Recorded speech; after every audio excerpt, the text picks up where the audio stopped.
Hey there, it's Eduardo from VSharp. Today we're going to talk about imposter syndrome. This is extremely important and it's a lot more common than you realize. It's that feeling you have when you doubt your accomplishments, when you fear being exposed as a fraud. It can really have an impact in your career, to feeling like you don't belong there. Now, you're in good company. This is a very, very common feeling that extremely successful people, some of the most successful I know, CEOs and CFOs, have felt and feel routinely. Now, the problem with it is it can lead to procrastination, to self-doubt and low productivity, and to burnout. You clam up, you feel small, you grow quiet in meetings because you think you might not be adding to the conversation, which is, of course, unjustified. For example, a retired CFO that I know, he used to run finance for a $40 billion plus company, shared with me that up until the last year in his career, he felt the syndrome. Whenever he faced a hairy, difficult situation, he would feel it creeping back in. And this is a reality. It doesn't really ever go away, but you do learn to manage it, to combat it, to be effective about controlling it. It doesn't have to stop you. We'll talk a little bit more about that.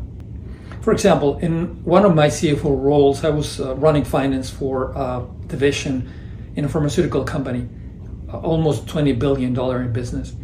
And we were discussing about the launch of a new product. The management team I was part of was extremely capable, people very smart, very knowledgeable about the field.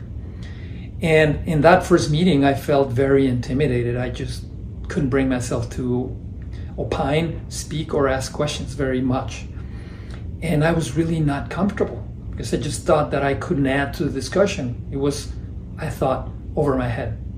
That night, I barely slept because I kept thinking about the meeting and how I should have and could have added and didn't. So I resolved that the next day, when the meeting would continue, I would ask my questions.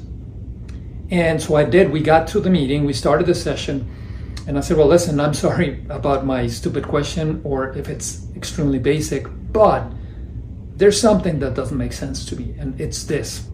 Other leaders around the table started nodding their heads, and they also said that it didn't make sense to them either. So by voicing my stupid question, what I had been unsure to voice, I was able to help the company avoid going down a road that would have led to a bad decision.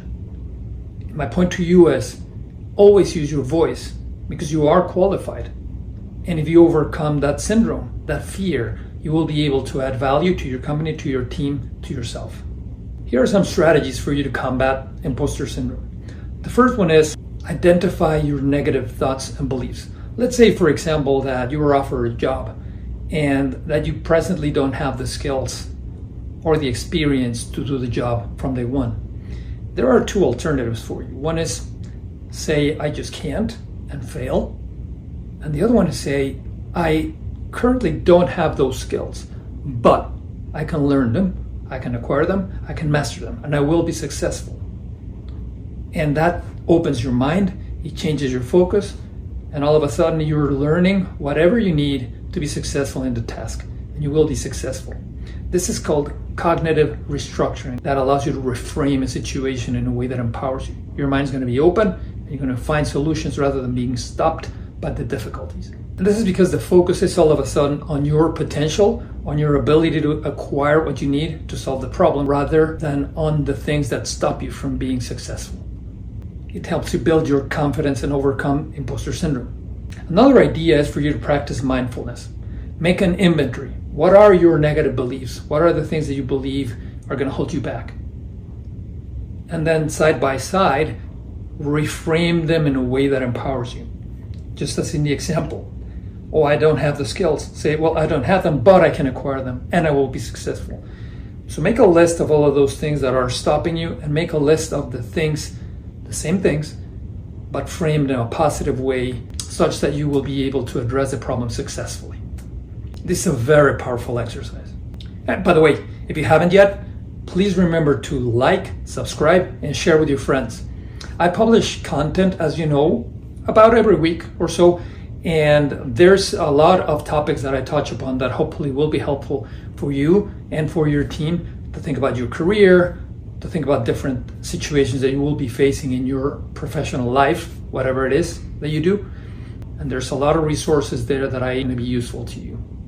By the way, there's a great book by Jessamy Hibbard. You're going to find the link in the description. And the title's a mouthful: Imposter Cure, How to Stop Feeling Like a Fraud and Escape the Mindset That Sabotages Your Success.